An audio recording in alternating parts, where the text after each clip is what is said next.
Happy New Year! Welcome back. I hope you had an amazing New Year, amazing holiday time, got to sit down, relax a little bit, and we're back into it. Bitcoin never sleeps. Today is the 11th anniversary of the Bitcoin Genesis block. It is crazy to think that just 11 years ago, Satoshi, whether man, woman, group, alien, time traveler, or highly evolved platypus, launched Bitcoin. A few days later, Hal Finney tweeted the simple two words that would start the public fascination in the growing financial revolution: running Bitcoin.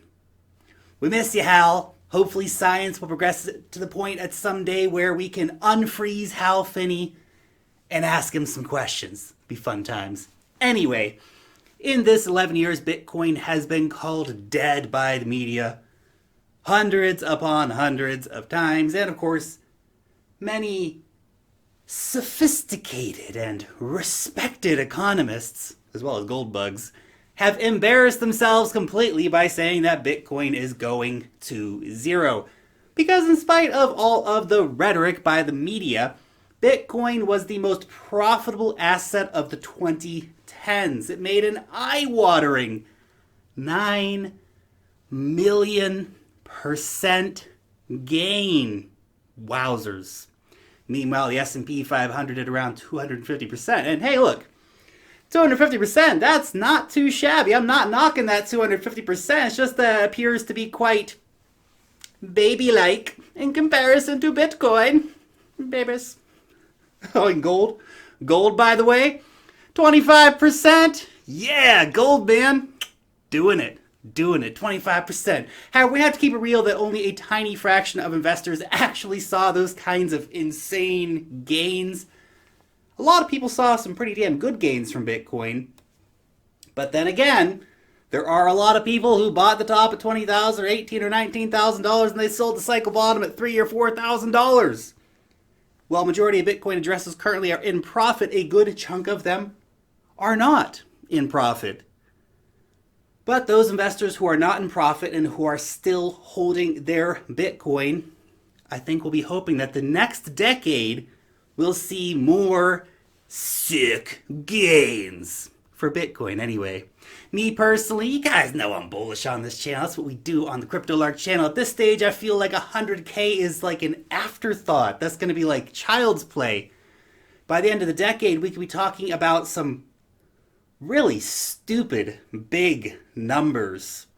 But the next 10 years of the Bitcoin story need to be different than the first 10 years of the Bitcoin story. That was then. We have to look forward into the future. We need to more seriously talk about merchant adoption for crypto payments, about more widespread use of Bitcoin as a tool for wealth protection, and of course to see the global infrastructure for Bitcoin really just to increase across the board.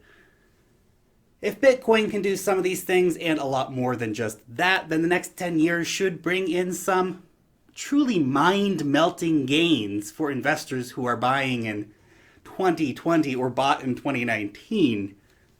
What do you think?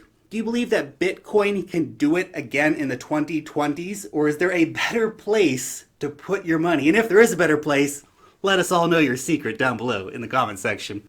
We are certainly making a strong entry into the 2020s. The Bitcoin hash rate hit a new all-time high after failing to do so for around the last 2 months. The new high is 119 million terahashes a second, which is dramatically large. This number will continue to move exponentially upward in the coming years as new machines are deployed onto the network, and of course as more miners enter the race to get the last of the Bitcoin. Particularly, I'm watching for miners outside of China in places like Russia and the United States where we've seen a lot of growth recently. The price of Bitcoin currently is around a third of what it was at the all-time high, but it is now 7 times more secure. Time and patience. Stack those sats, baby, and then chill. By the way, speaking of stacking sats, it is the start of the month, and all of us block fires know exactly what that means. It's payday, man! Yeah! Man, I love logging in at the start of the month and seeing that my Bitcoin stack has grown just a little bit bigger. Also, BlockFi has just announced they are going to be launching a Bitcoin rewards credit card at some point this year, so stay tuned for details on that, but that is definitely awesome. Every time you swipe your card, you're getting Bitcoin back. That sounds amazing. By the way, if you have not tried out BlockFi yet, then check it out. Using the link down below, you will get a $10 bonus after a $100 deposit. Terms and conditions apply.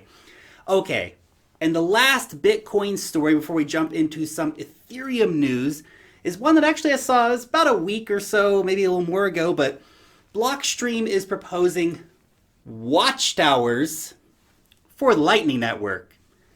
Now, the idea of watchtowers, not a super new idea, but it does seem to be getting some fresh energy from the guys over at Blockstream.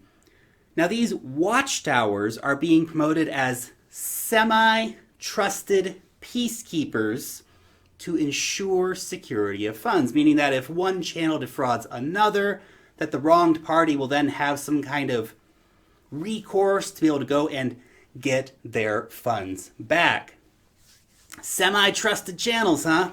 Super Bitcoin sounding. Sheriffs of the network. Don't like it. Don't like it. Not a fan. Not a fan of that, to be honest. But I certainly understand from a perspective about trying to make Lightning more user-friendly and more secure, but this is really just creating a new layer of trust. And look, I do not trust Blockstream for a whole host of different reasons, and nor should you really. I think in a lot of ways, Blockstream's incentives align with themselves, not with the wider community. But that's a conversation for another video, I suppose.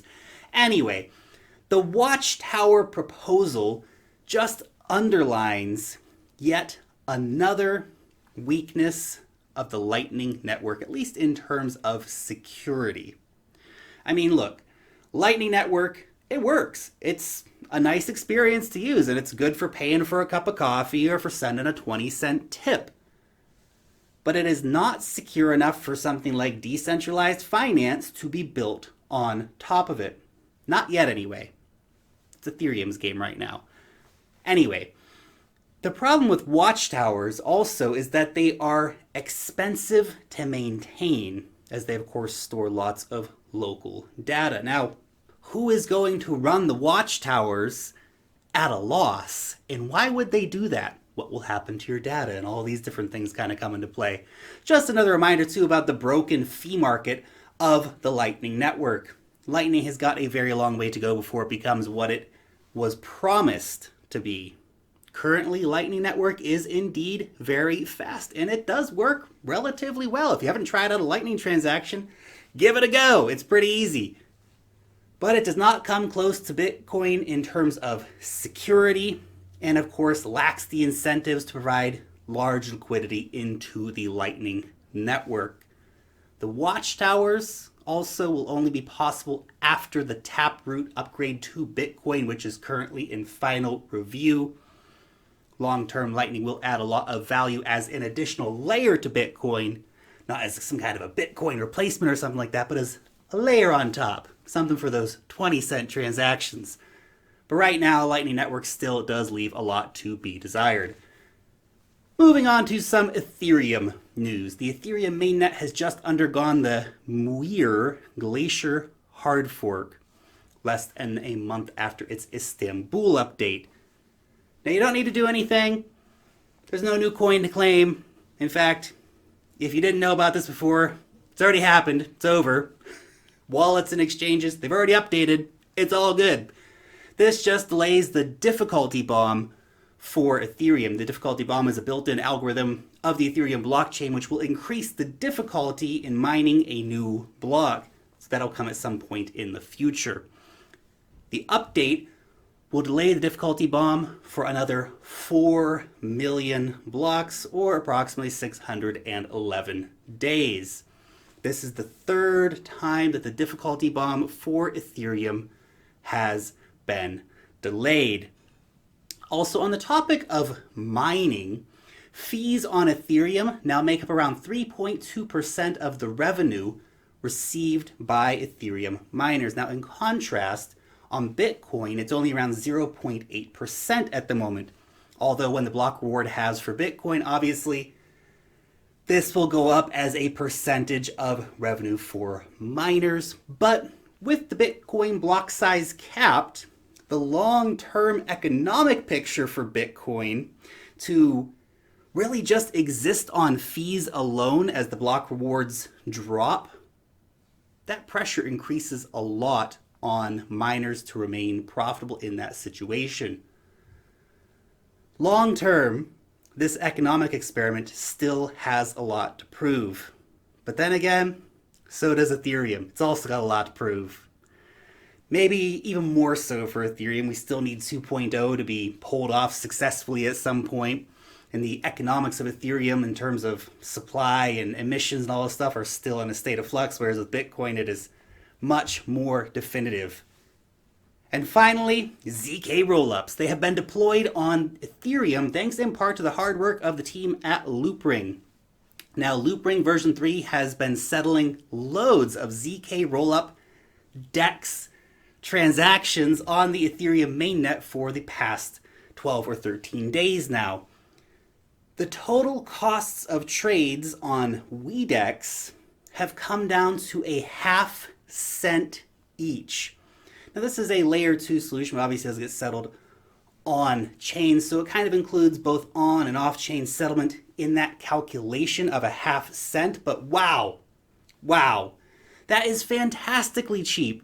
I remember when I mentioned last month about this new Ethereum upgrade and the ZK rollups thing kind of coming around, somebody actually asked down in the comments section, like, hey Lark, this sounds great, but like, how long is it actually going to take for the ZK rollups thing to happen? How long are we going to need to wait to actually see it happen? Because we're used to delays and things coming out and then not happening for a really long time. Well, it appears it only took a few days, which is pretty damn awesome.